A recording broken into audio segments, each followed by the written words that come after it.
Mr. Watson, how easy is it to raise money against the seal hunt? Well, I think that of all the animals in the world, or any environmental problem in the world, harp seal is the easiest issue to raise funds on.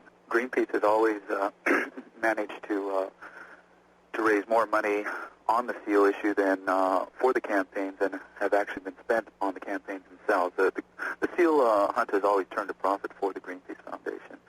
And then other organizations like IFAW, API, Fund for Animals also make a profit off of the seal hunt. You suggesting that they fight for seals rather than other animals because it's easy or easier to raise money that way, or because it's a profit maker for them?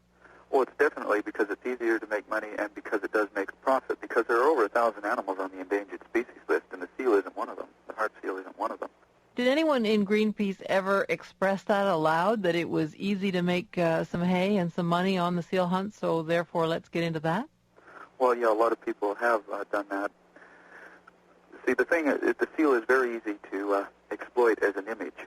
We have posters, we have buttons, we have shirts, all of which portray the head of a baby seal with tears coming out of its eyes. Baby seals are always crying because they're always, the salt tears keep their eyes from freezing. But they have this image of they're baby animals, they're beautiful, and because of that, coupled with the horror of a sealer hitting them over the head with a club, it's an image which just goes right to the heart of animal lovers all over North America. And now we have a dozen people this year from Greenpeace California. I mean, they're coming from the highest standard of living region in North America. They're traveling to the place of the lowest income per year area on this continent, telling them not to kill seals because they're cute but non-endangered species. Yet, off the coast of California, there are 3 species of dolphin, the spinner, the spotted, and the whitebelly, and they're being slaughtered towards the brink of extinction by American tuna boats, and then the slaughter of riddling sea turtles and escabilla in Mexico. Now, what happens within Greenpeace when you raise a point like that? They know they can't raise any money off of it.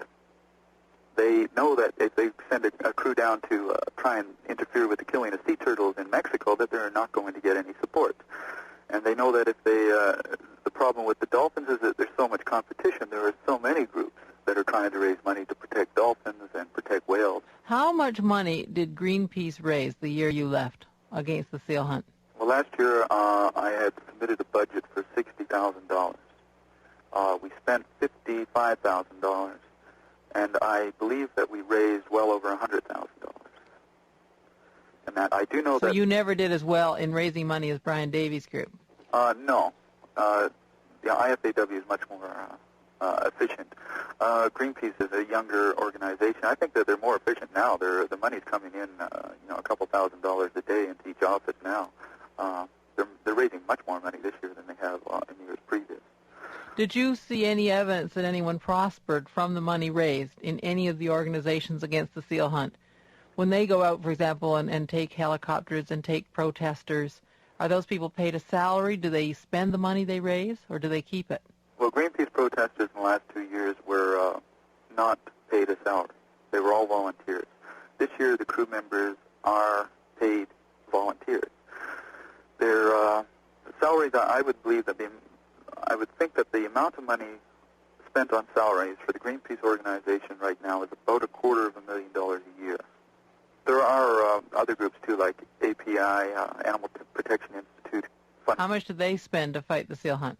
I don't think they spend anything. They put their money into advertising, which they say makes the public aware, and also it has their address on the corner, which has people send in more money. So, in fact, every time they invest money in advertising, they make more money back in return. Any idea a total sum on all the money raised every year to fight the seal hunt? Well, I would estimate between API, IFAW, Greenpeace, and any other groups that $3 to $4 million. Are these funds collected from individuals who feel badly, or are there corporate givers? Do you know? No, mainly they're from... sort of $2 and $5 customers? Yeah, a lot of school children, a lot of pensioners. Your fear is then that it isn't just money that people can easily spend, that it's coming from people you think who'd be better off keeping it? Well, I think that a lot of the money is now being abused. In addition to their salary, I assume that there's a lot of money to be to be used from the group for your personal living expenses, traveling, money raising? Oh, certainly. The people, in addition to getting a salary, Greenpeace people are flying around the world all the time. I mean, Australia, Japan, Hawaii, California, Norway, England. At any time, there are a dozen people that are on their way to or from these countries. Right now, we have Dr. Paul Spong is in Hawaii on his way to Japan. People are in Europe. So there's a lot of. And those are all business expenses. Yeah. I think that the problem that is happening and that it deserves criticism is the fact that the organization becomes more important than the issue.